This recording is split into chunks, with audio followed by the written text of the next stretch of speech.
La construction d'une nation est une œuvre de chaque jour et de longue haleine. Et ça passe par la conscience politique. Si nous en sommes où nous en sommes là aujourd'hui, c'est parce que pendant 7 ans, nous avons travaillé sans relâche. Ça ne tombe pas du ciel. Personne ne nous prenait au sérieux quand on a commencé. Et on a dit, on va parler aux Camerounais. Pourquoi croyez-vous qu'on nous empêche de parler aux Camerounais aujourd'hui? Dites-moi, pourquoi croyez-vous qu'on nous empêche de parler aux Camerounais? Parce qu'ils savent. Ils ont réalisé justement que nous faisons un travail qui n'emprunte pas les voies qu'ils espéraient. Et c'est de parler à la conscience de nos compatriotes. C'est de dire, non, vous n'avez pas été une colonie de qui que ce soit. Vous avez été protectorat allemand. Même si après on a voulu faire une distinction entre le protectorat de droit international et le protectorat de droit interne, en nous faisant croire que nous étions sous le régime du droit allemand. Mais nous étions protectorat, c'était des accords, des traités signés. Ça s'appelait des traités.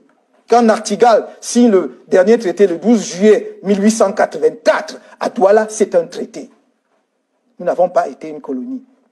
Et à partir de 1916, lorsque l'Allemagne perd la guerre, il y a un condominium franco-britannique qui s'installe pendant une courte période pour qu'à partir de 1922, nous soyons un territoire sous mandat, dont nous n'avons jamais été une colonie. Puis à partir de 1945-46, un territoire sous tutelle, dont nous n'avons jamais été une colonie. Il faudrait donc qu'on repositionne nos relations en se souvenant de cela. Et que les Camerounais eux-mêmes aient la conscience de ce que le nationalisme camerounais n'est pas un artifice. Il est profond dans l'histoire de notre pays. Quand Mangabel envoie des émissaires au sud, Gossodine, rencontrer Martin-Paul Samba, pour dire j'ai une cause. Face aux Allemands qui arrachent nos terres, on doit faire cause commune pour se battre. C'est là que commence à naître la nation camerounaise.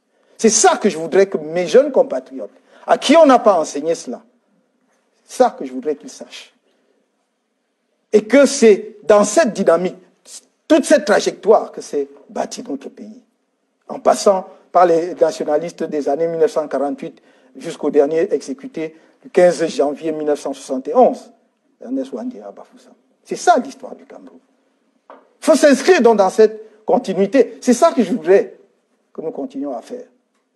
Et que ceux qui viennent diviser artificiellement les Camerounais ne trouveront jamais au MRC, encore moins auprès de Camto, un quelconque soutien.